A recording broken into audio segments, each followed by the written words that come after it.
First of all Andhra Pradesh రాష్ట్ర ప్రజలు కావచ్చు, లేకపోతే ప్రపంచవ్యాప్తంగా ఉన్నటువంటి శ్రీవారి భక్తులు నన్ను క్షమించమని కోరుతున్నాను.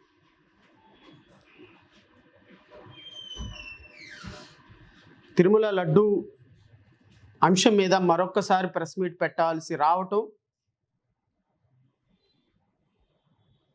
నాకు ఇబ్బందిగా ఉన్నప్పటికీ కూడా లడ్డు పవిత్రత మీద అపవిత్రత మీద ఈ స్థాయిలో చర్చ జరపాల్సి రావటం, మరలా ప్రజల ముందుకు వచ్చి అదే అంశాన్ని చర్చించాల్సిన ఆవశ్యకత రావటం అత్యంత దురదృష్టకరం. దానికి నేను రాష్ట్ర ప్రజలకి, శ్రీవారి భక్తులకి క్షమాపణ కోరుతున్నా. కానీ తప్పనిసరి పరిస్థితుల్లో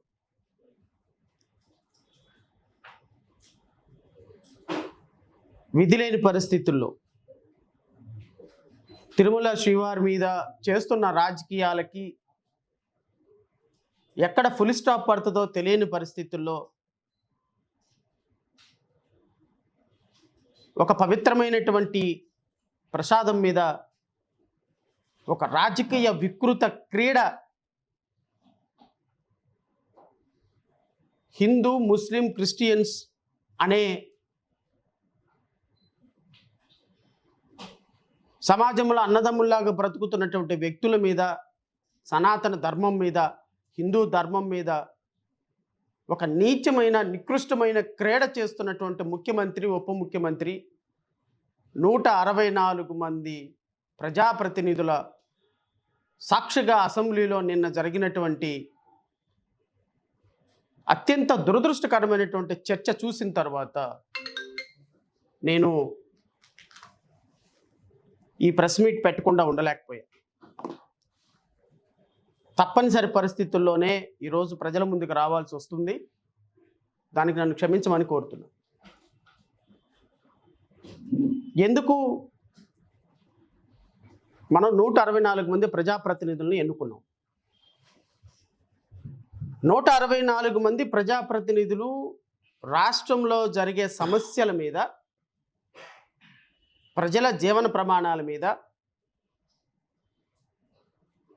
ప్రజలకు సంబంధించినటువంటి భవిష్యత్తు మీద చర్చించటానికి ఏర్పాటు చేసుకున్నటువంటి ఒక శాసనసభ,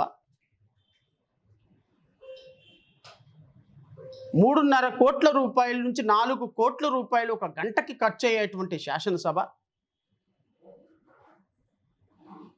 ప్రజల డబ్బుతోటి, ప్రజల రక్తంతో, ప్రజల చెమటతోటి నడిచేటువంటి శాసనసభ నిన్న పూర్తిగా అవాస్తవాలతోటి, పూర్తిగా ప్రజల మస్తిష్కాల్లో కులమత ఘర్షణలు రేపే అంశాలతోటి జరగటం అనేది రాష్ట్ర ప్రజల దౌర్భాగ్యం, దురదృష్టం. ఈ ప్రభుత్వం యొక్క నీచ సంస్కృతికి నిదర్శనంగా నిన్న శాసనసభ నిలిచింది. శాసనసభ నిలవటం మాత్రమే కాకుండా ఈ దేశంలోనే అత్యున్నతమైనటువంటి పదవిగా భావించేటువంటి ఒక ముఖ్యమంత్రి, బహుశా ఆయనకున్నటువంటి రెండో బిరుదు, కన్నార్పకుండా అబద్ధాలు ఆడగలిగిన ఏకైక రాజకీయ నాయకుడు ఈ దేశంలో ముఖ్యమంత్రి చంద్రబాబు నాయుడు గారు. నేను పదే చెప్తా ఉంటా, ఒక మనిషి కన్నార్పి కన్ను రెప్ప వేసే సందర్భంలో కనీసం అమ్మ అని కూడా అనలేడు.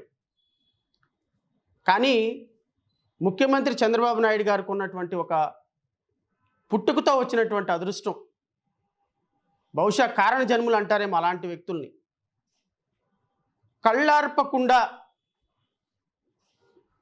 కన్నార్పకుండా అబద్ధాలు చెప్పటంలో ఈ దేశంలోనే అత్యంత నిష్ణాతులైనటువంటి రాజకీయ నాయకుల్లో గౌరవ ముఖ్యమంత్రి గారు ఒకరు. నీకంటే నేనేం తక్కువ తిన్నానా? నువ్వు ముఖ్యమంత్రి అయితే నేను ఉప ముఖ్యమంత్రి, నువ్వు ఇంకా సినిమా యాక్టర్ కాదేమో, నేను ఇంకా సినిమా యాక్టరు, నీకంటే అద్భుతంగా అబద్ధాలు ఆడగలుగుతా నేనని ఆయనతోటి పోటీపడి నువ్వా నేనా అన్నట్టు రమారమి నువ్వెంత అంటే నేనెంత అని నేను మహేష్ బాబుని చంద్రమౌళి A1 వీడియోలో కొట్టుకున్నట్టుగా ఇద్దరు కొట్టుకొని అసలు అత్యంత అద్భుతంగా రంజింపజేశారు నిన్న అసెంబ్లీ సమావేశాలు. కొన్ని కోట్ల రూపాయల ప్రజాధనంతో ఏర్పాటు చేసుకున్నటువంటి అసెంబ్లీలో నిన్న జరిగినటువంటి అత్యంత జుగుస్పాకరమైనటువంటి చర్చ, అత్యంత దుర్మార్గకరమైనటువంటి చర్చ, అబద్ధాలతో కూడుకున్నటువంటి చర్చ, ప్రజలను తప్పుదోవ పట్టించేటువంటి చర్చ, ప్రతిపక్షాల మీద బురద తల్లేటువంటి చర్చ, ప్రజలకి, యువతకి, మహిళలకి, ఎంప్లాయీస్కి ఎవ్వరికి ఒక్క రూపాయి కూడా ఉపయోగపడని చర్చ, ఆంధ్రప్రదేశ్ రాష్ట్ర ప్రగతికి 1% కూడా ఉపయోగపడని చర్చ, ఆంధ్రప్రదేశ్ రాష్ట్రంలో కలియుగ దైవంగా వెలిచిన శ్రీ వెంకటేశ్వర స్వామి ప్రతిష్టని దెబ్బతీసేటువంటి చర్చ నిన్న అసెంబ్లీ సాక్షిగా జరిగిన తర్వాత నా మనసు, నా మాట ప్రజలతో మాట్లాడకుండా ఉండలేకే ఈరోజు ప్రెస్ మీట్కి రావాల్సి వచ్చింది. ఏం జరుగుతుంది రాష్ట్రంలో? అసలు ఏం సంకేతం ఇస్తున్నాం రాష్ట్రంలో? ఉప ముఖ్యమంత్రి, మంత్రి 164 మంది అక్కడ కూర్చొని ఒక గొర్రెల మందలాగా మాట్లాడేటువంటి ప్రతి మాటకి చప్పట్లు కొట్టుకుంటా కూర్చొని రాష్ట్ర ప్రజలకి ఏం సందేశం ఇస్తున్నారో, రాష్ట్ర సనాతన ధర్మానికి ఏం సందేశం ఇస్తున్నారో నాకైతే అర్థం కాల. రాష్ట్ర ప్రజల ముందు వాస్తవాలు పెట్టాలి. నిన్న అసెంబ్లీలో జరిగిన చర్చ సాక్షిగా జరిపిన అబద్ధాలని ప్రజలు వాస్తవాలు తెలుసుకోవాలి. ఎందుకు అంటే నాకు బాగా నచ్చినటువంటి ఒక ప్రిన్సిపల్ ఉంది. విలియం స్పెన్ అని ఒక మాట అంటాడు. విలియం స్పెన్, when a truth is oppose everybody, the entire world stood for the truth. When the false is false, even the entire world stood for it. నిజం అనేది ప్రపంచం మొత్తం వ్యతిరేకించిన నిజమే, అబద్ధాన్ని ప్రపంచం మొత్తం సపోర్ట్ చేసిన అబద్ధమే. తిరుమల లడ్డూలో జంతు అవశేషాలు, పంది కొవ్వు, ఎద్దు కొవ్వు కలిసిందని చెప్పిన మీరు అసత్య ప్రచారాన్ని 164 మంది ఎమ్మెల్యేలు కాదు, మీ తెలుగుదేశం పార్టీ, జనసేన, భారతీయ జనతా పార్టీ కూటమి ఏకమయ్యి పొర్లు దండాలు పెట్టిన అబద్ధం అబద్ధంగానే ఉంటుంది. విలియం స్పెన్ చెప్పినట్టుగా అబద్ధం అనేది కొన్ని కోట్ల మంది దాని వెనక నిలబడినా అది నిజం కాదు. పవన్ కళ్యాణ్ గారు, నిజమనే దాని వెనక ఒంటరిదైనప్పటికీ కూడా నిజం. కొన్ని కోట్ల మంది దానికి వ్యతిరేకంగా నిలబడిన నిజం. Truth is always truth, false is always false. Even the entire world stood for it. Truth is always truth when the entire world is against for it. ఈ సూత్రాన్ని మీరు గమనిస్తారని నేను మిమ్మల్ని వినయపూర్వకంగా కోరుతున్నా. పదే పదే నేను మిమ్మల్ని అభ్యర్థిస్తున్నా. 20 నెల రోజుల నుంచి మిమ్మల్ని కోరుతున్నా, మీ ప్రభుత్వాన్ని కోరుతున్నా. రాష్ట్ర ప్రజల మనోభావాలు దెబ్బతింటున్నాయి. కోటాను కోట్ల మంది వెంకటేశ్వర స్వామి భక్తుల మనోభావాలు దెబ్బతింటున్నాయి.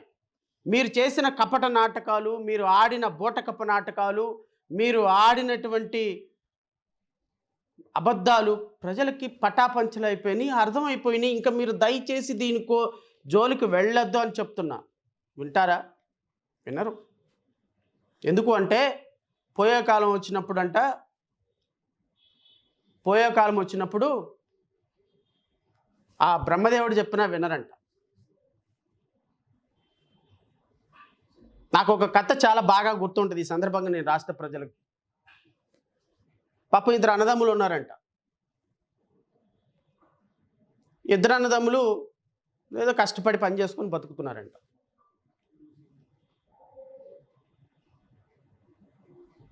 ఒకడేమో బాగా కష్టపడి పని చేస్తాడు, సక్సెస్ అయిపోయినాడు.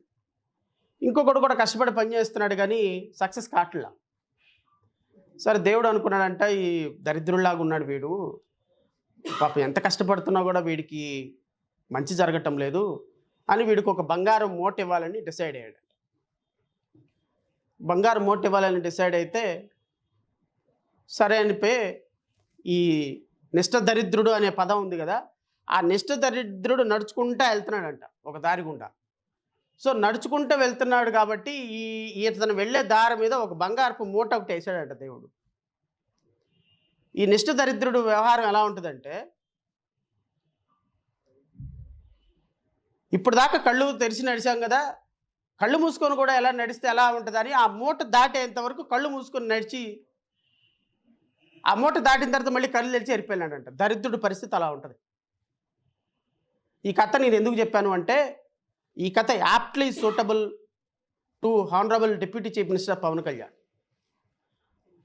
21కి 21 సీట్లు ఇస్తే అధికారాన్ని అనుభవించకుండా, అధికారాన్ని ప్రజలకి ఏదన్నా సేవ చేయడానికి వినియోగించకుండా, అధికారాన్ని ప్రజల కోసం వినియోగించకుండా, అధికారం ఉన్న నాళ్ళు కళ్ళు మూసుకొని పని చేసుకొని రేపు అధికారం కోల్పోయిన తర్వాత కళ్ళు తెరిచే స్థాయికి నిష్ఠ దరిద్రుడిగా నువ్వు ఎదిగావు. మీ పార్టీ ఎదిగింది. మిమ్మల్ని నమ్ముకున్నందుకు ముట్టేట మీ పార్టీ మునిగిపోతుంది. ఒకసారి చూసుకోమని కోరుతున్నా. దేవుడు అదృష్టం కొద్దీ మీకు ఒక అధికారం ఇచ్చాడు, ఒక ఉప ముఖ్యమంత్రి పదవి ఇచ్చాడు.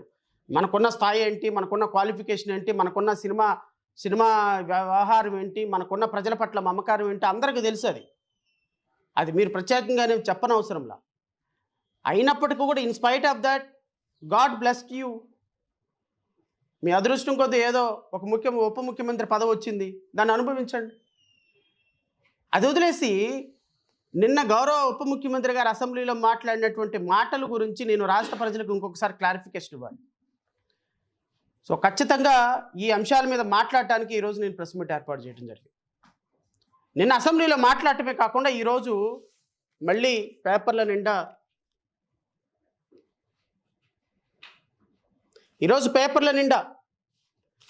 శ్రీవారి ప్రతిష్టకు దెబ్బతీసే కుట్ర. ఎవరు కుట్ర చేశారు? నేను అడుగుతున్నా ముఖ్యమంత్రి గారిని, ఉప ముఖ్యమంత్రి గారిని. 163 మంది, 162 మంది ఎక్సెప్ట్ వీళ్ళిద్దరు తప్ప 162 మంది ఎమ్మెల్యేలని ముఖ్యమంత్రిని, ఉప ముఖ్యమంత్రిని అడుగుతున్నా. తిరుమల శ్రీవారి ప్రసాదాన్ని దెబ్బతీసే కుట్ర చేసింది ఎవరు? ఈరోజు ఆధారాలతోటి నేను మీకు చెప్తా. అంటే ఇప్పటి వరకు ఈ డాక్యుమెంట్ నేను ఎందుకు బయట పెట్టలేదు అంటే, దీన్ని ఎంతవరకు తీసుకురాగలిగితే అంతవరకు వాళ్ళు ఆపుతారు. మనం పూర్తి స్థాయిలో విరుచుకుపట్టడం కరెక్ట్ కాదు అని నేను కొంత సమయం పాటించాను. ఇంత ఆరోపణ చేయడం కూడా కరెక్ట్ కాదని నేను చేశా. శ్రీవారి ప్రతిష్టకు దెబ్బతీసే కుట్ర చేసింది ఎవరు? గత ముఖ్యమంత్రి జగన్మోహన్ రెడ్డా, లేకపోతే ఇప్పటి ముఖ్యమంత్రి, ఇప్పటి ఉప ముఖ్యమంత్రి చంద్రబాబు నాయుడు? శ్రీవారి ప్రతిష్టని దెబ్బ తీస్తున్నది ఎవరు? తీసే కుట్ర జరిగింది. కుట్ర జరిగిన తర్వాత శ్రీవారి ప్రతిష్టని ఎప్పటికీ దెబ్బ తీస్తున్నది ఎవరు? రాష్ట్ర ప్రజలు గమనించాలి. శ్రీవారి ప్రతిష్టకు దెబ్బ తీసేటువంటి కుట్ర ఎలా జరిగింది, కుట్ర ఏం జరిగింది అనేది రాష్ట్ర ప్రజలు ఒకసారి గమనించమని కోరుతున్నా. ఇది కాక ఇంకొక పేపర్లో, అధికారిక పత్రికల్లో వచ్చింది, దేవుడు క్షమించడు, తిరుమలను పవిత్రతను దెబ్బతీసేందుకు ముందస్తు కుట్ర. ఎవరు కుట్ర పన్నారు? రాష్ట్ర ప్రజలు గమనించమని కోరుతున్నా. దేవుడు క్షమించడు, తిరుమల పవిత్రతను దెబ్బతీసేందుకు ముందస్తు కుట్ర.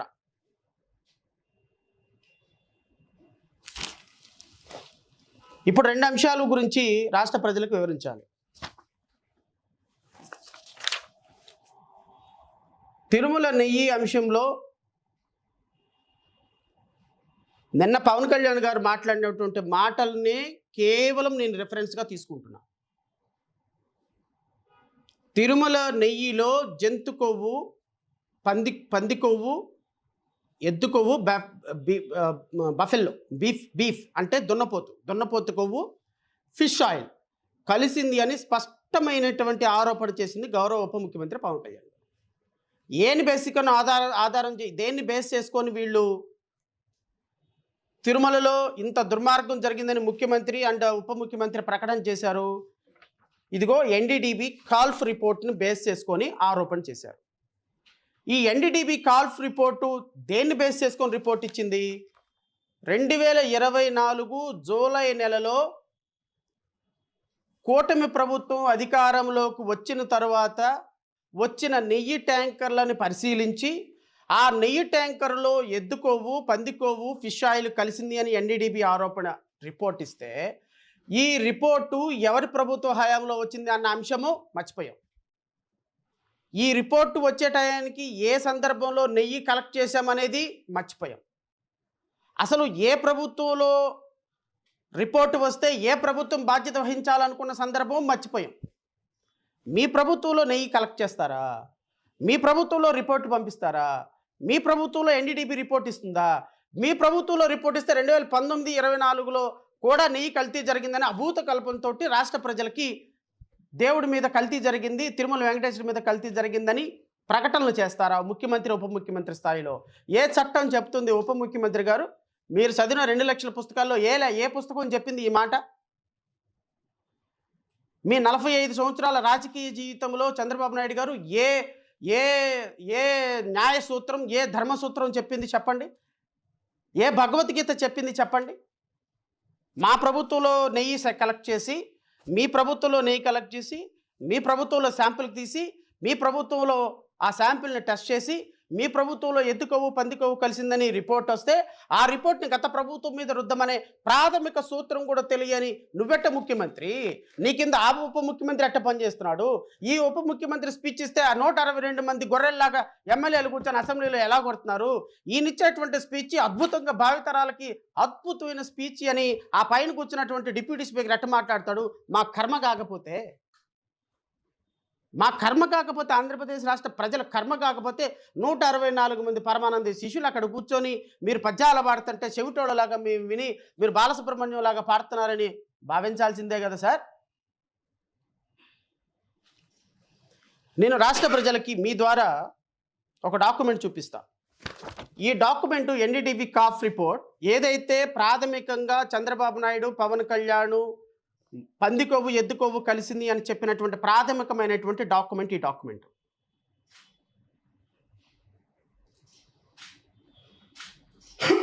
ఈ డాక్యుమెంట్ ప్రకారం ఈ శాంపిల్ని డ్రా చేసింది 17/7/2000 డేట్ ఆఫ్ శాంపిల్ డ్రా చేసింది 12/7/2024 సంవత్సరం. అంటే 12/7 ఏ ప్రభుత్వం అధికారంలో ఉందండి? తెలుగుదేశం మీడియా వారు, ఆంధ్రజ్యోతి, ఈనాడు, మహా టీవీ, TV5 ఎవరి మీడియా అధికారంలో ఉంది? ఎవరి అధికారంలో 12/7 ఏ ఏ ఏ ప్రభుత్వం అధికారంలో ఉంది? తెలుగుదేశం ప్రభుత్వం, కూటమి ప్రభుత్వం అధికారంలో ఉందా? వైఎస్ఆర్ కాంగ్రెస్ పార్టీ అధికారంలో ఉంది? శాంపిల్ ఎప్పుడు డ్రా చేశారు? 12/7. ఈ శాంపిల్ని 17/7 ఎన్డీడీబీ రిపోర్ట్కి పంపించారు, గుజరాత్ పంపించారు. ఎన్ని రోజులు శాంపిల్ ఎవరి దగ్గర ఉంది? నెయ్యి శాంపిల్ ఎవరి దగ్గర ఉంది? 5 రోజుల పాటు శాంపిల్ని ఎక్కడ పెట్టారు? కూటమి ప్రభుత్వంలో ఎవరి దగ్గర ఈ శాంపిల్ ఉంది? ఈ శాంపిల్ని టెస్ట్ చేసినటువంటి ఎన్డీడీబీ ఇచ్చినటువంటి అత్యంత కాన్ఫిడెన్షియల్ రిపోర్ట్ ఈ డాక్యుమెంట్. ఈ రిపోర్ట్లో ఏం చెప్పారు? ఈ కాన్ఫిడెన్షియల్ రిపోర్ట్లో వాళ్ళు ఏం చెప్పారు? ఎన్డీడీబీ రిపోర్ట్లో అన్ని రాష్ట్ర ప్రజలకు చెప్తున్నా. The test report shawl not B reproduced only in any part of any manner whatsoever by anyone and cannot be used as an evidence in any court of law unless required as per the directions of any court, and shall not be used in advertising media, social media, print media, any other media without written permission of the managing director of Deputy MD NDDB CAF Limited. మీరు ఈ రిపోర్ట్ని బయటకు చెప్పేటప్పుడు ఈ రిపోర్ట్లో చాలా స్పష్టంగా వీళ్ళు ఇచ్చినటువంటి మాట, NDDB calf limited is not responsible any variations in characteristics of a samples taken up for analysis under any circumstances including that holding up delay caused for more clarification by a customer. Samples are disposed of after the prescribed period of maintained as per mentioned below as per the regulatory requirements. The test result related to only the tested samples and the applicable parameters endorsed basing on such report and so on. So the sample description is given as specified by the customer. ఎన్డీడీబీకి సంబంధించినటువంటి రిపోర్ట్లో ఒక customer తీసుకొని వెళ్ళి ఇచ్చినటువంటి శాంపిల్ని మాత్రమే మేము పరీక్షించాం తప్ప ఈ శాంపిల్కి సంబంధించి ఈ రిపోర్ట్కి సంబంధించి మాకు ఏ విధమైనటువంటి అథారిటీ లేదు. ఈ డాక్యుమెంట్ ఏ కోర్ట్ ఆఫ్ లాలో వాడటానికి లేదు. ఎందుకు వాడటానికి లేదు అంటే ఈ శాంపిల్స్ని యాజ్ పర్ ది లా ప్రకారం వీళ్ళు ప్రిస్క్రైబ్ చేయలేదు. మా సమక్షంలో ఈ శాంపిల్స్ని డ్రా చేయలేదు కాబట్టి ఈ రిపోర్టు ఏ విధమైనటువంటి లీగల్ అథెంటికేషన్ పనికిరాదు, ఏ విధంగానూ కోర్ట్ ఆఫ్ ఎవిడెన్స్కి పనికిరాదు అని స్పష్టంగా ఎన్డీడీబీ కాఫ్ రిపోర్ట్ ఇచ్చిన తర్వాత ఒక ముఖ్యమంత్రి స్థాయిలో ఉన్నటువంటి అత్యున్నతమైనటువంటి కాన్స్టిట్యూషనల్ అథారిటీ, ఒక ఉప ముఖ్యమంత్రి స్థాయిలో ఉన్నటువంటి ఒక పార్టీ అధ్యక్షులు, ఒక కాన్స్టిట్యూషనల్ అథారిటీ ఈ డాక్యుమెంట్ని బేస్ చేసుకొని కోటాను కోట్ల మంది ప్రజల భక్తులు సంపాదించుకున్నటువంటి కలియుగదయమైనటువంటి వెంకటేశ్వర స్వామి మీద పందికొవ్వు ఎద్దుకొవ్వు ఫిష్ ఆయిల్ కలిసిందనే ఆరోపణ చేయవచ్చా? రాష్ట్ర ప్రజలు ఒకసారి గమనించమని కోరుతున్నా. ఇంకా ఈ రిపోర్ట్ ఏం చెప్పిందో చెప్తా. ఎన్డీడీబీ కాఫ్ does not owe any responsibility for any consequences conclusions drawn in the event customer is circulating the reports on social media. Further, such customers are liable to be prosecuted and payment of damage of any cost. ఈ report customer ఏ విధంగానూ circulate చేయకూడదు, ఏ విధంగానూ దీన్ని social మీడియాలో వాడకూడదు. మరి ఈ రిపోర్ట్ను base చేసుకొని మీరు ఎలా స్టేట్మెంట్ ఇచ్చారంటే ఉప ముఖ్యమంత్రి గారు? నెంబర్ 8 క్లాజ్ నెంబర్ వీళ్ళు ఇచ్చినటువంటి ఇంకొక test reports are issued strictly on the basis of information, documents and or samples provided by the customer and solely for the benefit of the customer who shall be solely responsible for acting. అంటే మీరు ఏదైతే చెప్పమన్నారో ఇచ్చినటువంటి రిపోర్ట్ని అదే as it ఈస్గా మేము ఇచ్చాం తప్ప మాకు ఏ విధమైనటువంటి సంబంధం లేదు అని ఎన్డీడీబీ స్పష్టంగా ఇచ్చినటువంటి డాక్యుమెంట్. ఈ డాక్యుమెంట్ ఇది ఎందుకు బయట పెట్టలేదు ఈరోజు వరకు? మీరు నేను గౌరవ ఉప ముఖ్యమంత్రి గారిని అడుగుతున్నా. ఈరోజు జేబీపీ పార్టీ చాలా స్పష్టమైనటువంటి ఎలిగేషన్ చేస్తుంది.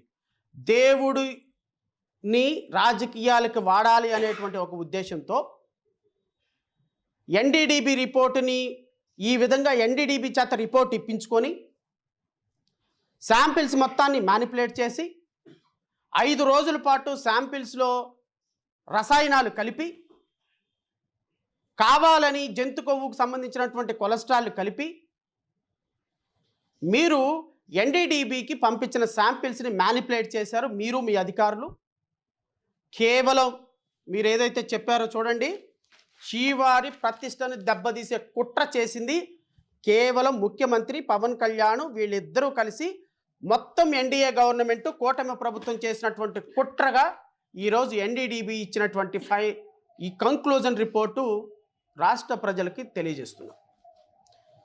జేబీపీ పార్టీ చాలా స్పష్టమైన ఆరోపణ చేస్తుంది. శ్రీ వెంకటేశ్వర స్వామి ప్రతిష్టను దెబ్బతీయటానికి ఉప ముఖ్యమంత్రి కలిసి ఆడిన పన్నాగం. ఎన్డీడీబీ చాలా స్పష్టంగా చెప్పింది, మీరు ఏదైతే రిపోర్ట్ ఇవ్వమన్నారో, ఏదైతే స్పెసిఫికేషన్స్ ఇచ్చారో దానికి మీరు రిపోర్ట్ ఇచ్చాం, మాకు సంబంధం లేదు, అంతా మీదే బాధ్యత, ఇది కోర్టుల్లో కానీ ఎక్కడ కానీ వాడటానికి లేదు, ఇది కంప్లీట్గా మీకు సంబంధించినటువంటి బాధ్యత మాత్రమే అని చెప్పినటువంటి ఎన్డీడీబీ రిపోర్టు ఇది రాష్ట్ర ప్రజలకు చెప్పకుండా, రాష్ట్ర ప్రజలకు తెలియపరచకుండా మీరు ముఖ్యమంత్రి గారు ఇద్దరూ కలిసి ఒక పథకం ప్రకారం లడ్డూ మీద అప్రతిష్టను క్రియేట్ చేసి దాన్ని తీసుకొచ్చి గత ప్రభుత్వం మీద, ముఖ్యమంత్రి గారి మీద, వారి ప్రభుత్వం మీద తోసేసి రాష్ట్రంలో సనాతన ధర్మాధికారి, ధర్మ పరిరక్షకులు, హిందూ ధర్మ పరిరక్షకులు అని ఒక కులమత ఘర్షణలు రేపేటువంటి ఒక దుస్సాహసానికి పాల్పడిన మీ అందరినీ ఏ చెప్పుతో కొట్టాలండి?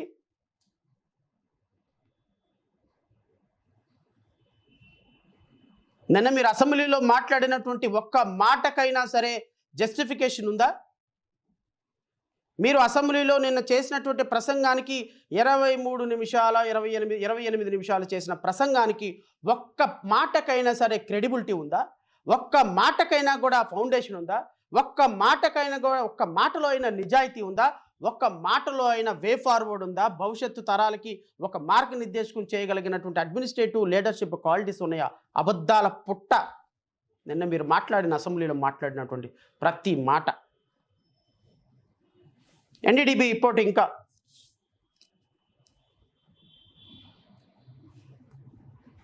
ఎన్డీడీబీ కాల్స్ limited shall not be liable and responsible to the customer or any third party for any action taken or not taken on the basis of such report or finding. ఎన్డీడీబీకి సంబంధం లేదు అసలు. We're not responsible for any such remarks made by any party. చాలా స్పష్టంగా NDDB report ఈ విధంగా చెప్తుంటే ప్రజల నమ్మకాలని మత విశ్వాసాలని దెబ్బతీయాలనేటువంటి ఒక దుర్మార్గపు ఆలోచనతో శ్రీవారి ప్రసాదాన్ని, వెంకటేశ్వర స్వామి ప్రసాదాన్ని కుట్రపూరితంగా కలియుగ దైవం యొక్క ప్రతిష్టని ఈరోజు ప్రపంచవ్యాప్తంగా టార్నిష్ చేసి ఇమేజ్ని, ప్రసాదాన్ని జోకులు వేసుకుంటూ తినే స్థాయికి తీసుకొచ్చింది మీ కూటమి ప్రభుత్వం కాదా?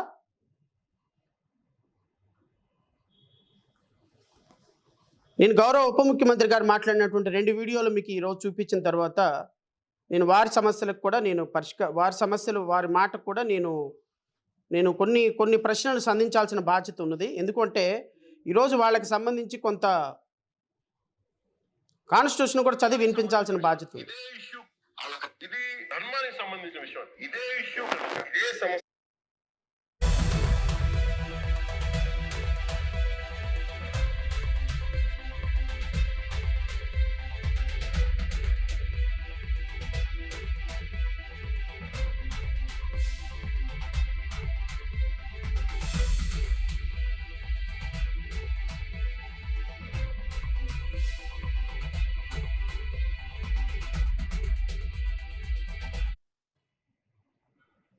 ఇది ఒక ధర్మానికి సంబంధించిన అంశం, ఒక హిందువుకి సంబంధించినటువంటి అంశం.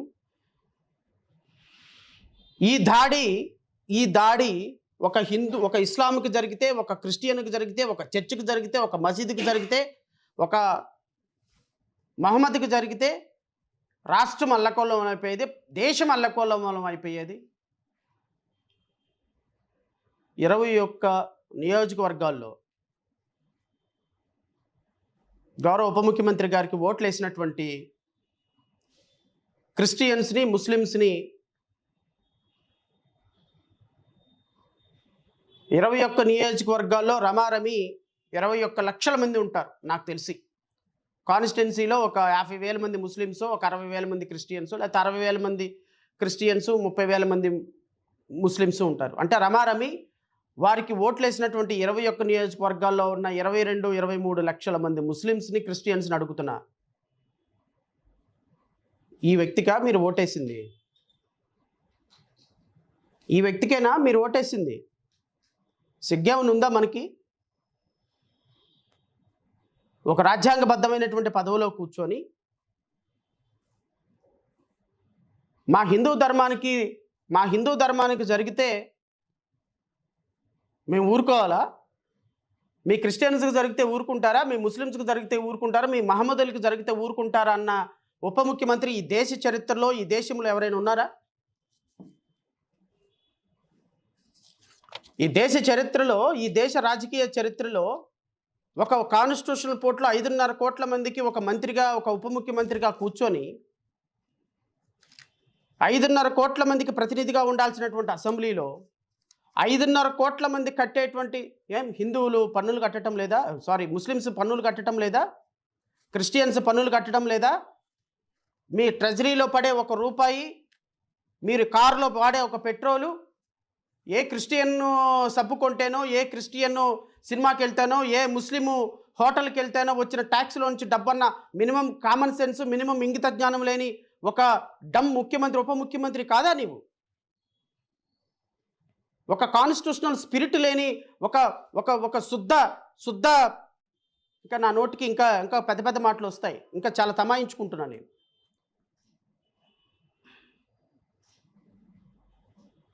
ఒక శుద్ధ వేస్ట్ ముఖ్యమంత్రి, ఉప ముఖ్యమంత్రి నీవు కాదా? నిన్న మీరు అసెంబ్లీలో మాట్లాడినటువంటి ప్రతి మాట ఈరోజు ప్రతి క్రిస్టియన్ని, ప్రతి ముస్లిం యొక్క గుండెని గాయపరిచింది. ఎవరండి క్రిస్టియన్స్, ముస్లిమ్స్? ఈ దేశంలో పౌరులు కాదా? ఈ దేశంలో ఓటు హక్కు లేదా? ఈ దేశంలో బ్రతికే హక్కు లేదా? ఎవరి మీద దాడి జరిగింది? ఎవరిని నిందిస్తున్నారు? ఎవరిని తీసుకొస్తున్నారు? ఎవరి మతం మీద మీరు గొడవ పెడుతున్నారు? ఎవరిని లోపలికి లాగుతున్నారు? ఎవరి కులమత ఘర్షణలు పెడుతున్నారు ఉప ముఖ్యమంత్రి గారు మీరు? తిరుమల లడ్డు విషయంలో అసలు జరిగిన కల్తీకి, మీరు చెప్పబడుతున్న కల్తీకి హిందూ ముస్లిమ్స్కి క్రిస్టియన్లకి ఏం సంబంధం సార్? వాళ్ళ చర్చలు ఎందుకు వస్తున్నాయి సార్ డిస్కషన్లోకి? వాళ్ళ మసీదులు ఎందుకు వస్తున్నాయి సార్ డిస్కషన్లోకి? వాళ్ళ దర్గాలు ఎందుకు వస్తున్నాయి సార్ డిస్కషన్లోకి? అంటే హిందువులు వేరు, ముస్లిమ్స్ వేరు, క్రిస్టియన్లు వేరు మీ దృష్టిలోనా? రాజ్యాంగం మీద మీరు ప్రమాణం చేసి ఉప ముఖ్యమంత్రి అయ్యి, రాజ్యాంగం మీద ప్రమాణం చేసి మీరు ముఖ్యమంత్రి అయ్యి, ఆయనంట బైబిల్ పట్టుకున్నాడంట కరుణాకర్ రెడ్డి, కాబట్టి ఆయన పనికిరాడంట. ఎవరిని అవమానిస్తున్నారు సార్ ఉప ముఖ్యమంత్రి గారు, ముఖ్యమంత్రి గారు మీరు? అంటే బైబిల్ పట్టుకున్న వాళ్ళు చేతకాని వాళ్ళలాగా, తెలివిలేని వాళ్ళలాగా, మీకు ద్రోహుల్లాగా, టెర్రరిస్టుల్లాగా కనపడుతున్నారా ఈ దేశం, ఈ రాష్ట్రంలో?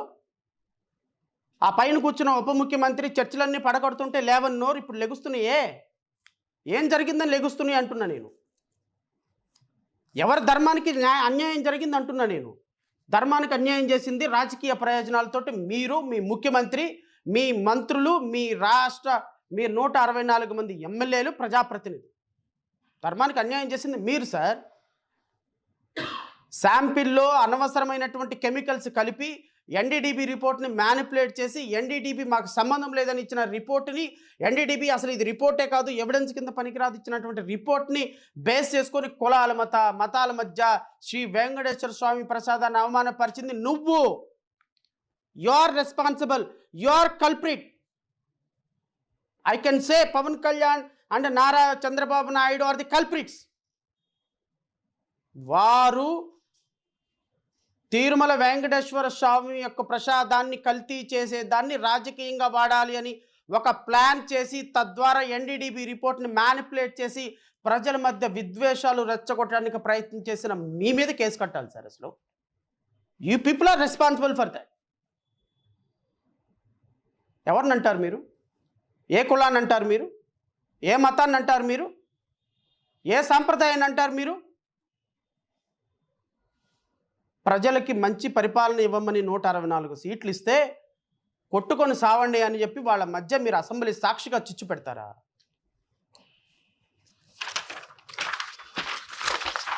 నేను ఇంకొక వీడియో చూపించిన తర్వాత గౌరవ ఉప ముఖ్యమంత్రి గారికి కొన్ని రాజ్యాంగ సూత్రాలు చదివి వినిపిస్తా.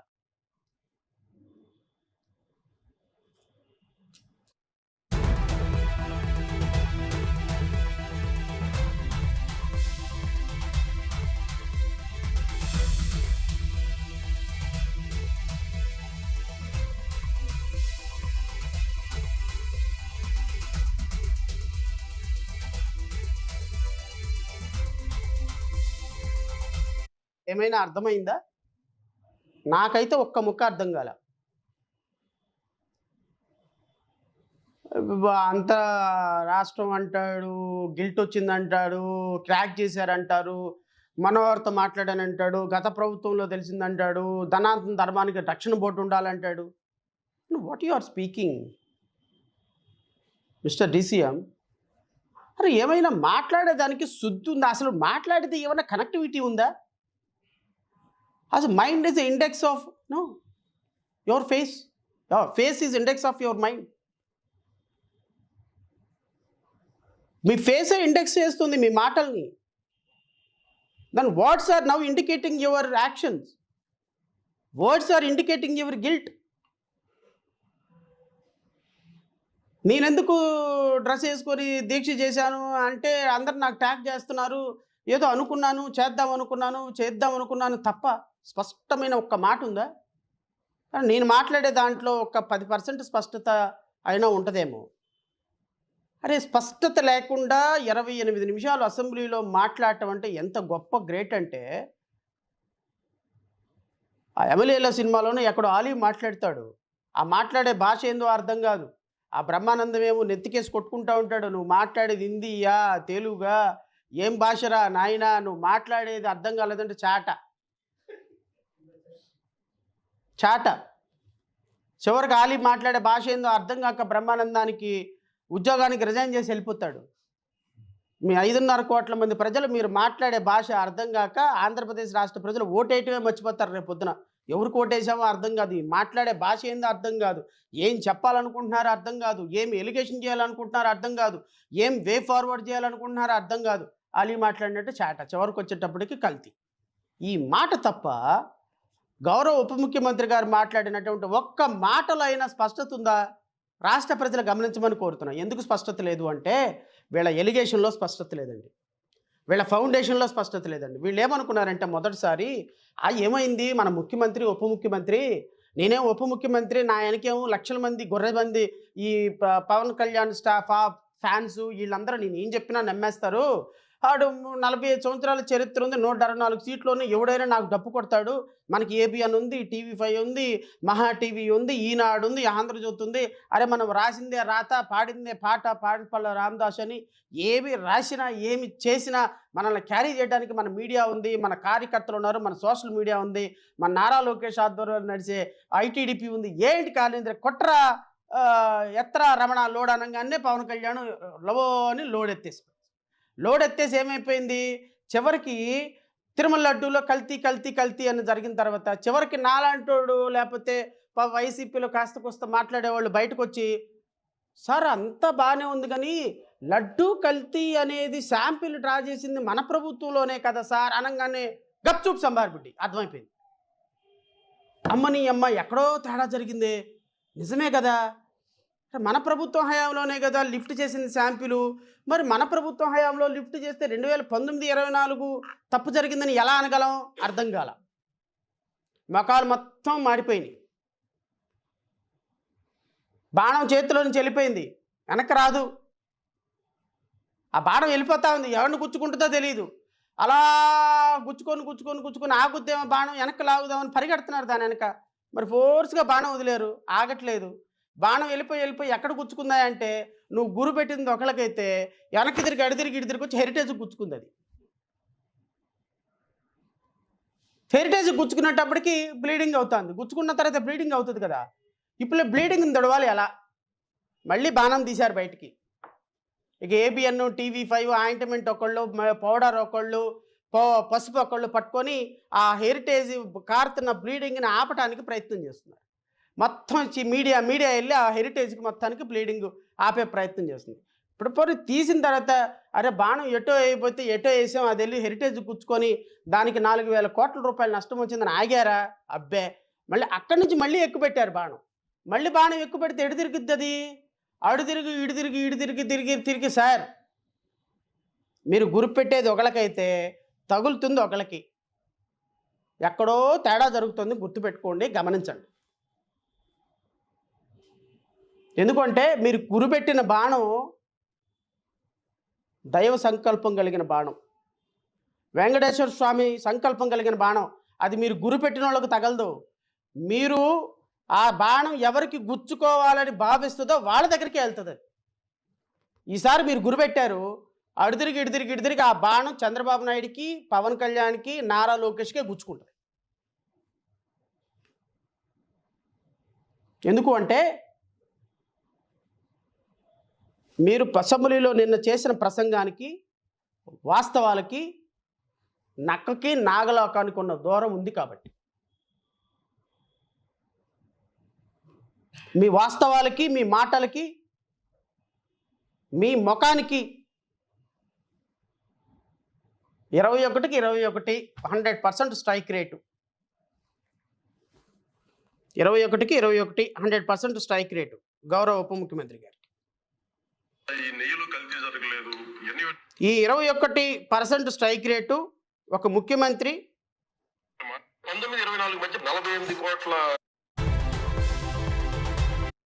ఇది వినిపిస్తా, ఇది కూడా వినిపించాలి రాష్ట్ర ప్రజలకి. 1924 మధ్య అని.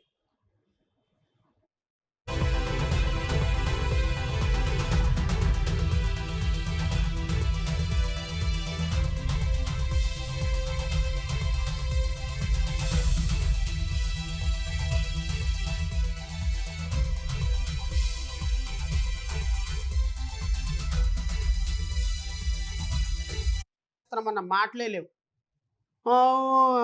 వచ్చింది, అయిపోయింది, రిపోర్ట్ వచ్చింది, రేపు ఎల్లుండి చేస్తాము అంటే నేను వారిని వ్యక్తిగతంగా విమర్శించటంలా, మీలో నిజాయితీ లేదు కాబట్టి మాట బయటకు రావటం. ఈ వ్యక్తి మాట్లాడితే ఎలా ఉంటుందో తెలుసా? 4000 వర్డ్స్ స్పీకర్లు అవసరం లే ఈయన మీటింగుల్లో మాట్లాడితే.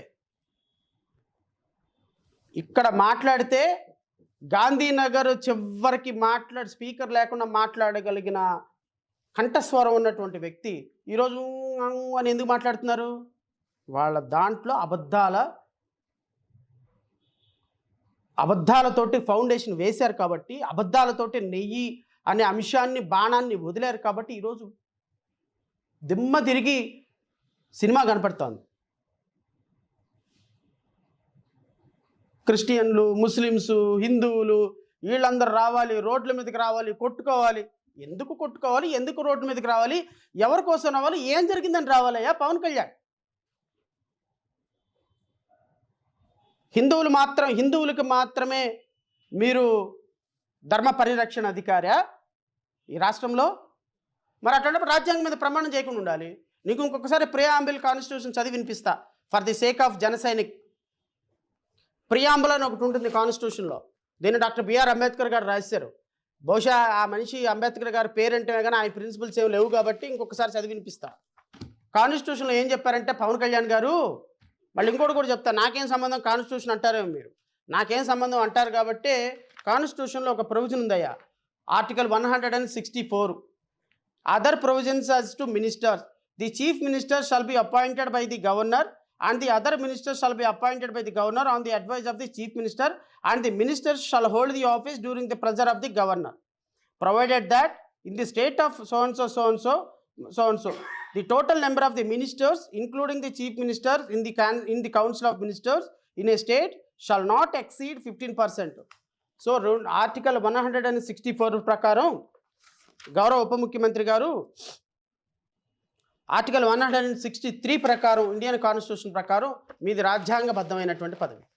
రాజ్యాంగబద్ధమైనటువంటి పదవిలోకి వచ్చే ప్రతి ఒక్కరు చేయాల్సిన ప్రతిజ్ఞ ఏంటో నేను మీకు చెప్తా. The preamble, this is the preamble of Indian constitution. We, the people of India, having solemnly resolved to constitute India into a sovereign, socialist, secular, democratic republic and to secure to all its citizens. అంటే sovereign, secularist, socialist, secular, democratic and republic. Sir secular అంటే అర్థం ఏంటో మళ్ళీ మీకు చెప్తాను sir, ఎందుకంటే మాకు తెలియకపోవచ్చేమో. ఈ దేశంలో రాజ్యాంగబద్ధ పదవిలో ఉన్న ప్రతి మినిస్టర్ క్రిస్టియన్, ముస్లిం, హిందూ మత భావాలకి అతీతంగా పనిచేయాలి. This is a secular country. This is a secular country. Who are you? ఈ రాజ్యాంగం హక్కు ఇచ్చింది క్రిస్టియన్లు బతకటానికి, ముస్లిమ్స్ బతకటానికి. మీరెవరండి వాళ్ళని సెకండ్ గ్రేడ్ పీపుల్గా? మీరెవరండి వాళ్ళని సనాతన ధర్మం, ఆ ధర్మం, ఈ ధర్మం, మీరు ఇక్కడ నుంచి వెళ్ళిపోండి అంటానికి? మీరెవరండి ఇక్కడ సనాతన ధర్మాన్ని నాశనం చేస్తున్నారు? మీ ధర్మానికి నాశనం జరిగితే మీరు బయటకు రారా, రోడ్ల మీదకి రారా, హిందువులందరూ బయటకు రారా? ఏంటి ఈ దేశంలో అత్యున్నతంగా హిందువులు, ఈ దేశం హిందూ దేశంగా సెక్యులర్ భావాలతోటి ఈరోజు 78 సంవత్సరాలైన రాజ్యాంగం నిలబడి ఉంది అంటే ఇక్కడ హిందువులు, ముస్లింలు, క్రిస్టియన్లు అందరూ కూడా వారి వారి మత భావాలను గౌరవించుకుంటూ అన్నదమ్ముల్లాగా బతుకుతున్నటువంటి దేశం ఈ దేశం. ఈ రోజు వరకు ఆంధ్రప్రదేశ్ రాష్ట్రంలో నువ్వు హిందూ, నువ్వు క్రిస్టియన్, నువ్వు ముస్లిం అని అక్కడక్కడక్కడ గొడవలు ఉంటాయేమో, కానీ ఈ రాష్ట్రంలో బ్రతికే ఏ ఒక్కళ్ళకి కూడా నువ్వు హిందూ, నువ్వు క్రిస్టియను, నువ్వు తిరుమత వెళ్ళకూడదు, నువ్వు కాకాని తోట రాకూడదు, నువ్వు గుణదలు రాకూడదు, ఎవరు లేరు. నాకు తెలిసి కొన్ని వందల మంది హిందువులు కాకాని తోట వస్తారు, కొన్ని వేల మంది క్రిస్టియన్స్ అక్కడికి తిరుమల వెళ్ళాల్సిన సందర్భంలో మా మిత్రులతో పాటు, వాళ్ళతో పాటు, వీళ్ళతో పాటు చాలామంది వెళ్తారు. మాతో పాటు ఎంతమంది క్రిస్టియన్స్ రారు?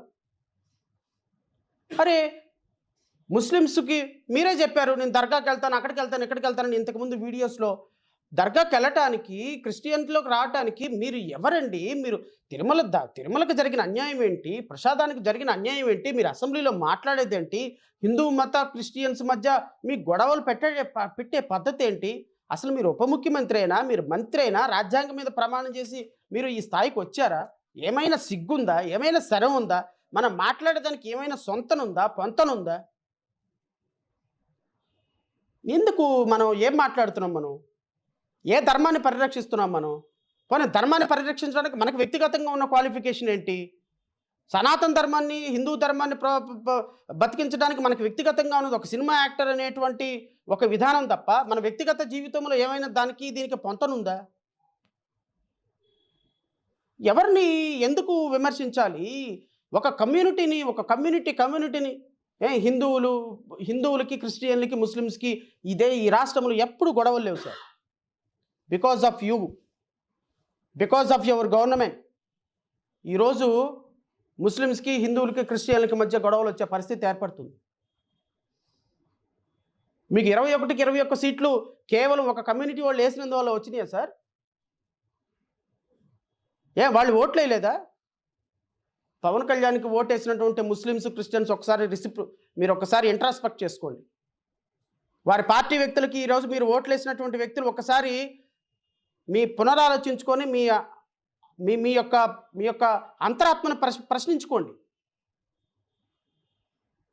మనం కనీసం తినేది మనకు అన్నమే అయితే ఎక్కడో వెంకటేశ్వర స్వామికి జరిగిందని ఒక ఆరోపణ వస్తే దానికి హిందూ, ముస్లిమ్స్ని, క్రిస్టియన్స్ని, చర్చిల్ని, మసీదుల్ని తీసుకొచ్చి అంటగట్టి వాళ్ళతో గొడవలు పెట్టేటువంటి సంస్కృతి సాక్షాత్తు ఒక ముఖ్యమంత్రి, ఉప ముఖ్యమంత్రి చేస్తుంటే మన ఆత్మ పరిశీలన చేసుకోవాల్సిన అవసరం ఈ కమ్యూనిటీస్కి లేదా? ఈ కమ్యూనిటీస్లో ఓటర్స్కి లేదా? అంత సిగ్గు, అంత చీము రక్తం లేకుండా బ్రతుకుతున్న బ్రతుకులా?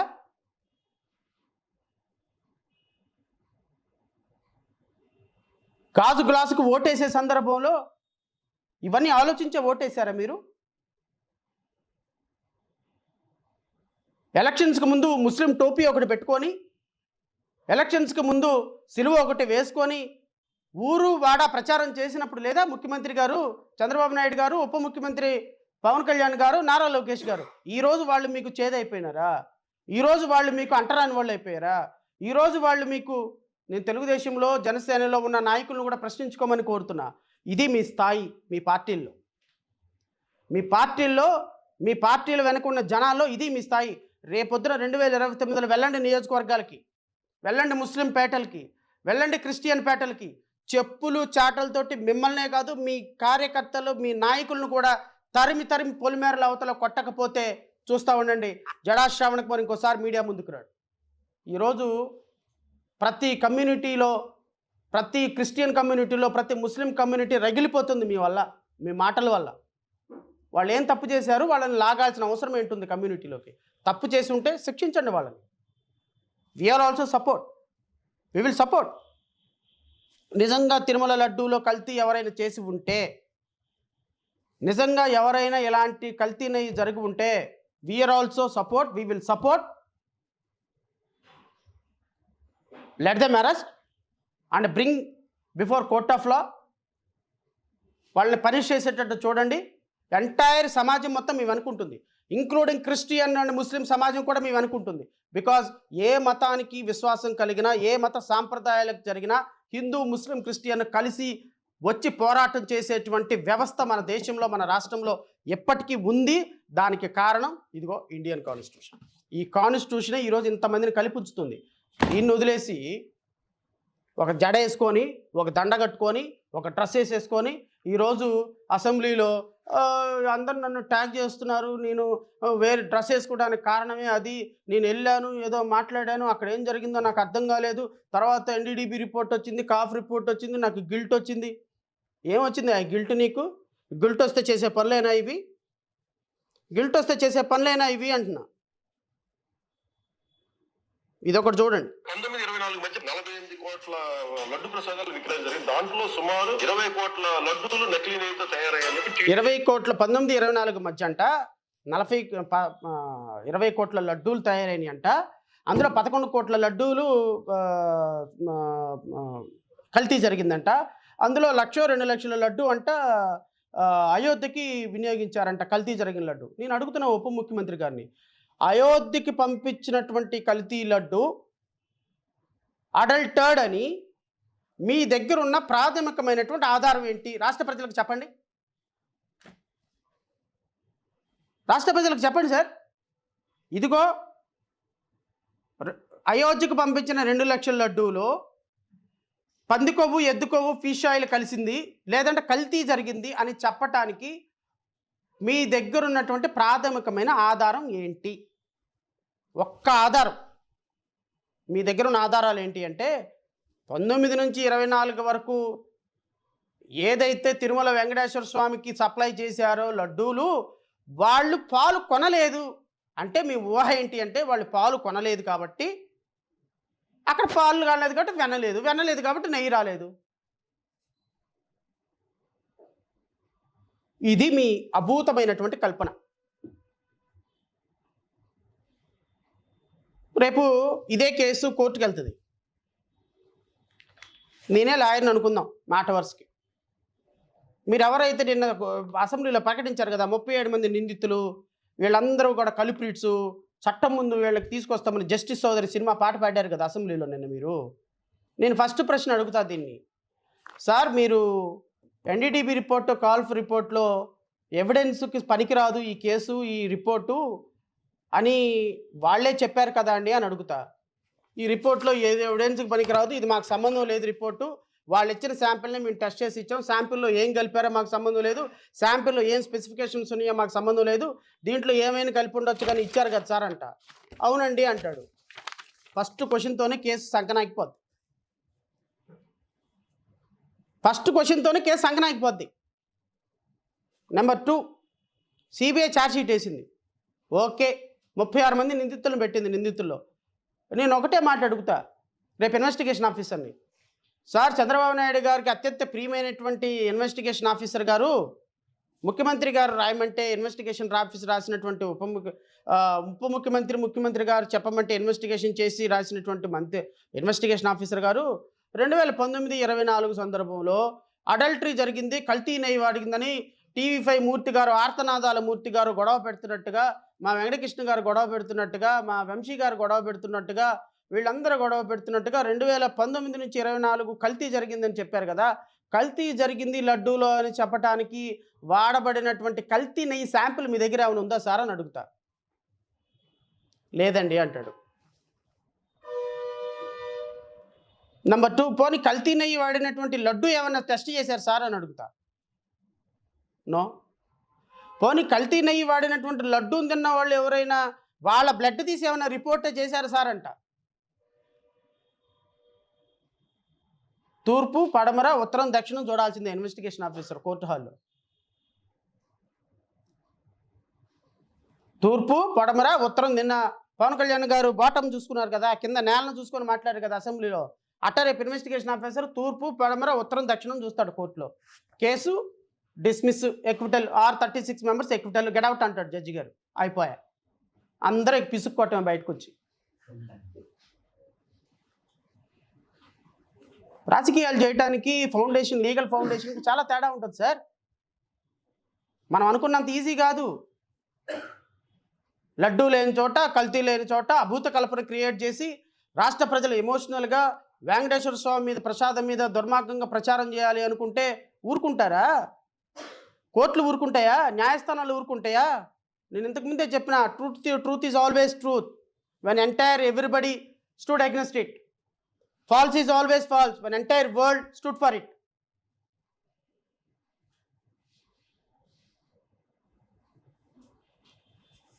ముస్లిమ్స్కి, క్రిస్టియన్స్కి, హిందువులకి కులమతాల చిచ్చు రేపి రాజకీయ చలిమంట కాల్చుకోవడానికి ఉపయోగపడుతుంది. రాజకీయ ప్రయోజనాలకి చట్టం ముందు నిలబడే కేసులు కాదు ఇవి. అసెంబ్లీలో నిన్న చర్చ పెట్టినందుకు కాను, అసెంబ్లీలో నిన్న మీరు మాట్లాడిన 28 నిమిషాలు కాను, ఇది పనిష్మెంట్ మీకు. ఈ ప్రెస్ మీటు రాష్ట్ర ప్రజలకి మరొక్కసారి వాస్తవాలు చెప్పడానికి ఇది ఒక పనిష్మెంట్. ఇంకా మీరు లాగినంత వరకు నేను లాగుతూనే ఉంటాను, నేను వస్తూనే ఉంటా. అండ్ ఇంకోటి మీకు నారా లోకేష్ గారు ఒకటి చెప్పాలి. నారా లోకేష్ గారు టీడీపీ కార్యకర్తలకి ప్రొఫెసర్ నాగేశ్వర లాగా నాకు ఫోన్లు చేపించి గొడవలు పెట్టి తిట్టిచ్చి బెదిరిస్తే Nara Lokesh or ITDP or TDP కార్యకర్తలకు చెప్తున్నా, ప్రొఫెసర్ నాగేశ్వర లాగా నారా లోకేష్ గారు ఇదిగోండి ఈ మొబైల్ నెంబర్ నుంచి నన్ను తిడుతున్నారండి, నన్ను చంపేస్తామంటున్నారండి, నన్ను ఇంకోటి చేస్తున్నారంటున్నారండి, లడ్డూ గురించి మాట్లాడతావా, చంద్రబాబు నాయుడు గురించి కేసులు వేస్తావా, ఆడపిల్లల గురించి మాట్లాడతావా, నన్ను తిడుతున్నారండి, ఒకసారి వీళ్ళని చూడండి, వీళ్ళది ఏదో పరిష్కారం చేయండి అని అనుకుంటున్నావేమో. Never. Nara Lokesh mind it. Never ever I will do it. Even మీ తెలుగుదేశం కార్యకర్తలు రోజుకు 100 కార్యకర్తలు 1000 కాల్స్ చేసినా I never complaint. Number 1. Number 2, పోలీసుల దగ్గరికి వెళ్ళి సార్ నా ప్రాణహాని ఉంది, నన్ను చంపేద్దామంటున్నారు, బెదిరిస్తామంటున్నారని రక్షణ కల్పించండి నన్ను అడుగుతాను అనుకుంటారేమో. Never do it. I will never do it. మీరు ఎంత బెదిరించినా బెదిరించండి, మీరు ఎంత తిడుతున్నా తిట్టండి, మీరు ఎన్ని కాల్స్ చేసినా చేయండి, ఏం ప్రాబ్లం లేదు. ఎందుకంటే ప్రతి ఒక్క వర్డు, ప్రతి ఒక్క నెంబరు ఈ డైరీలో రికార్డ్ అయి ఉంటుంది. Every dog has a day. ప్రతి కుక్కకి ఒక రోజు వస్తుంది. Every dog has a day. Jada Shravan Kumar అంటే జగన్మోహన్ రెడ్డి చాలా మంచోడు అనిపిస్తా. డోంట్ వరీ, మాకు ఒకరోజు వస్తుంది. మీ కార్యకర్తలు మాట్లాడిన ప్రతి మాట, మీరు బెదిరించిన ప్రతి బెదిరింపు ఈ రాజ్యాంగం అనే బుక్లో ఉంటుంది సార్. మీరు ఎంతగా బెదిరిస్తే, ఎంతగా థ్రెటన్ చేస్తే అంత రెచ్చిపోయే వ్యక్తినే కానీ సరెండర్ అయ్యే వ్యక్తిని అయితే కాదు. ఎందుకంటే I am a follower of doctor B R Ambedkar. ఈ దేశానికి రాజ్యాంగం అందించి కాంగ్రెస్ పార్టీని గడగడలాడించిన డాక్టర్ బిఆర్ అంబేద్కర్ ఏకైక వ్యక్తిగా ఈ ప్రపంచంలో, ఈ దేశంలో ఎదురోడి నిలబడి, కాంగ్రెస్ పార్టీకి కూడా ఎదురోడి నిలబడినటువంటి ఒక ధైర్యశాలి, ఆశయాలతోటి రాజకీయాలు చేస్తున్న నేను బెదిరిపోతాను, పారిపోతాను, భయపడిపోతాను అనుకుంటాం మీ పిచ్చి పొరపాటు. మీ కార్యకర్తలకు వార్నింగ్ ఇచ్చుకోండి. ఎవరు కార్యకర్తలు ఎవరు ఫోన్లు చేసి ఎవరు బెదిరించి ఏం చేసినా, ఇంక్లూడింగ్ మీ అధికార ప్రతినిధులకు కూడా చెప్తున్నా, ఫ్యూచర్ చాలా భయంకరంగా ఉంటుంది. Thank you so much. రాష్ట్ర ప్రజలు ఒక్కసారి ఈ విషయాలన్నింటినీ కూడా గమనించుకొని ఈ లడ్డూ మీద వీళ్ళు చేస్తున్నటువంటి రాద్ధాంతాన్ని మీరు సహృదయంతో అర్థం చేసుకోవాలని మనస్ఫూర్తిగా కోరుకుంటూ, మీడియా సోదరులు ఎవరైనా ప్రశ్నలు అడగాలి అనుకుంటే యు ఆర్ వెల్కమ్. ఎన్డీడీబీ ఏమంటుందంటే అండి, అసలు ఈ రిపోర్ట్కి మాకు సంబంధం లేదు, మీరు ఏదైతే రిపోర్ట్ ఇవ్వమని రాసి ఇచ్చారో అదే ఇచ్చాం మేము, ఇది ఏ ఎవిడెన్స్ కింద వాడటానికి లేదు, ఏ మీడియాలో పబ్లిష్ చేయడానికి లేదు, ఏ విధంగానూ దీంట్లో మాట్లాడటానికి లేదు, ఇది మాకు సంబంధం లేని అంశం, ఇది మీరు ఇచ్చినటువంటి రిపోర్ట్లో మీరు ఏదైతే ఉందో అదే ఇచ్చాము, ఈ రిపోర్ట్లో శాంపిల్ మేము తీయలేదు, ఈ రిపోర్ట్లో మేము టెస్టే చేయలేదు, కాబట్టి ఈ రిపోర్ట్ మాకు సంబంధం లేదు అని ఇచ్చిన ఎన్డీడీబీ ఇచ్చినటువంటి డిక్లరేషన్ ఇది. కావాలంటే నేను మీడియాకి సర్క్యులేట్ చేస్తాను, మీరు చూడండి. సరే, వారు క్లెయిమ్ చేసుకుంటే చేసుకోవచ్చేమో, భగవంతుడు నాతో మాట్లాడించాడు, లేకపోతే త్రివిక్రమ్ స్క్రిప్ట్ రాసిస్తే మాట్లాడించాడు, రకరకాలుగా చెప్పుకోవచ్చు. అదే నేనేం తప్పనటంలా. కానీ భగవంతుడు మాట్లాడించడానికి ఒక పవన్ కళ్యాణే దొరికాడా ఈ దేశంలో? పవన్ కళ్యాణ్ అనేటువంటి వ్యక్తి చేతే మాట్లాడించాలని శ్రీ వెంకటేశ్వర స్వామి అనుకున్నాడా? నాకైతే తెలీదు. భగవంతుడు ఏం మాట్లాడించాలనుకున్నాడు, భగవంతుడు ఏం మాట్లాడమన్నాడో, ఈయనేం మాట్లాడాడనేది శ్రీ వెంకటేశ్వర స్వామి చూసుకుంటారు. అది మనకు సంబంధం లేనటువంటి అంశం.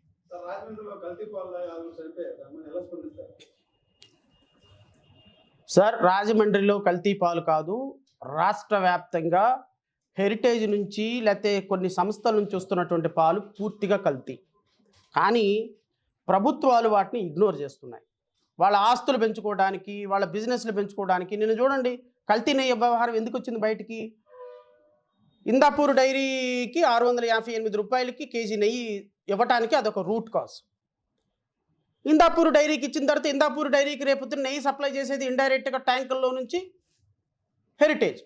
అంటే ఇందాపూర్ డైరీకి కాంట్రాక్టు, సప్లై మాత్రం హెరిటేజ్ నుంచి ఇందాపూర్కి వెళ్తే ఇందాపూర్ నుంచి మనకు వస్తుంది. ఇప్పుడు ఇక్కడ స్వచ్ఛత, ప్యూరిటీ, అద్భుతమైనటువంటి నెయ్యి అని యాక్సెప్ట్ చేస్తారు. సో దీనివల్ల చంద్రబాబు నాయుడు గారు ఈ వెంకటేశ్వర స్వామి మీద వేసినటువంటి అపవాదు వల్ల లబ్ధి పొందింది ఎవరు? హెరిటేజ్. అందుకని వెంకటేశ్వర స్వామి బాణం వేస్తే వెళ్ళిపోయి హెరిటేజ్ గుచ్చుకుంది. షేర్ వాల్యూ ఎంత పడిపోయింది చూడండి, వేల కోట్ల రూపాయల నష్టం. నాకు తెలిసి ఈ పంద ఇలా కొనసాగుతూ పోతే ఈ హెరిటేజ్ డైరీ సేల్స్ కంప్లీట్గా పడిపోతాయి. వాళ్ళ ఆర్థిక మూలాలు కూడా రేపొద్దున శ్రీవారిని పెట్టుకున్నందుకు రాజకీయంగా నష్టపోతారు, ఆర్థికంగా నష్టపోతారు, సామాజికంగా నష్టపోతారు, మానసికంగా ఆల్రెడీ నష్టపోతున్నారు. Thank you. ఇందాపూర్ హైదరాబాద్ లో 560 రూపాయలకే కేజీ నెయ్యి ఇస్తుంది, కానీ శ్రీవారికి మాత్రం 658 రూపాయలు ఇస్తుంది. ఏది ప్యూరో అంటూ బొత్స సత్యనారాయణ కామెంట్ చేశారు. కానీ ప్రభుత్వం నుంచి మాత్రం ఎటువంటి రెస్పాన్స్ రాలా. ఏం చెప్తారు సార్? ఇప్పుడు నందిని నెయ్యి మొన్నటిదాకా సప్లై చేసినటువంటి శ్రీవారికి 450 రూపాయలండి ప్యూర్ నెయ్యి అన్నారు. అదే రెలవెంట్ టైంలో 800 రూపాయలు హెరిటేజ్ అమ్మిందండి. నందిని 450 రూపాయలకి శ్రీవారికి చేస్తుంటే హెరిటేజీ 800 రూపాయలకి అమ్ముతుంది. ఏది ప్యూర్ నెయ్యి? ఎవరో కొంతమంది అన్నట్టుగా డైరెక్ట్గా ట్యాంకర్లో నుంచి నెయ్యి వెళ్తుంది కాబట్టి ప్రొడక్షన్ ఖర్చు ఉండదు, శాంప్లింగ్ ఖర్చు ఉండదు, ప్యాకింగ్ ఖర్చు ఉండదు. సో హెరిటేజ్ అనేటువంటిది ప్యాకింగ్ ఖర్చు, మ్యానుఫ్యాక్చరింగ్ ఖర్చు, జిఎస్టీలు ఇవన్నీ ఉంటాయి కాబట్టి, ప్యాకింగ్ ఖర్చు, మ్యానుఫ్యాక్చరింగ్ ఖర్చు, రవాణా ఖర్చు ఉంటుంది కాబట్టి 800 రూపాయలకు అమ్ముకుందంటే 450 రూపాయలకి నందిని నెయ్యి తిరుమలకి సప్లై చేస్తున్న నెయ్యి ప్యాకేజీలతోనో మ్యానుఫ్యాక్చరింగ్తోనో కలిస్తే మ్యాక్సిమం ఇంకొక 50 రూపాయలు 100 రూపాయలు పెరుగుతుంది, అంతేనా? సో హెరిటేజ్ ఎంత కమ్మాలి? ప్యూర్ నెయ్యి 450 రూపాయలకు వస్తుందంటే హెరిటేజ్ 450 నుంచి ఇంకో 550 రూపాయలకు అమ్ముకోవటం నామినల్గా సందము. 800 రూపాయలు అమ్ముతారా? అంటే అబ్నార్మల్ కాస్ట్ కదా. మరి హెరిటేజ్ నెయ్యి ప్యూర్ నెయ్యా, నందిని సప్లై చేసేది ప్యూర్ నెయ్యా? సో ఇప్పుడు రేపొద్దున ఇందాపూర్ 650 రూపాయలకి ఏదైతే సప్లై చేస్తుందో దీంట్లో కూడా కల్తీ ఉంటుంది. ఎందుకు అంటే ఈ నెయ్యి తయారయ్యేది రేపొద్దున హెరిటేజ్లో తయారయ్యే నెయ్యి ఇందాపూరుడికి డెలివరీ అయ్యి ఇందాపూర్ నుంచి తిరుపతికి వస్తుంది. ఇది కాన్స్పిరసీ. ముఖ్యమంత్రి గారు, ఉప ముఖ్యమంత్రి గారు చెప్పినట్టుగా శ్రీవారి ప్రతిష్టను దెబ్బతీసేదానికి కుట్ర దేనికి అంటే ఇందాపూర్కి, హెరిటేజ్కి ఆర్థిక లోపాలు చేకూర్చటానికి అనేది స్పష్టమైంది. రాష్ట్రంలో ప్రజలకి ఒక క్లారిటీ వచ్చింది, ప్రజలు దాని మీద చర్చించుకుంటున్నారు. ఇంకా దీని మీద పెద్దగా ప్రజలకు స్పష్టత ఇవ్వాల్సిన అవసరం ఏముంది? అందుకోసమని ఈ రాద్ధాంతం అంతా. హెరిటేజ్ని ఎందుకు బయటకు లాగుతారు? హెరిటేజ్ ఎందుకు వచ్చింది ఈ సంస్థలోకి అంటే, మీ హయాంలో శాంపిల్స్ డ్రా చేస్తే గత ప్రభుత్వం రాలేదా? అలాగే హెరిటేజ్ కూడా వస్తుంది. ఆర్థికంగా హెరిటేజ్ ఇన్వాల్వ్ అయ్యి ఉంది.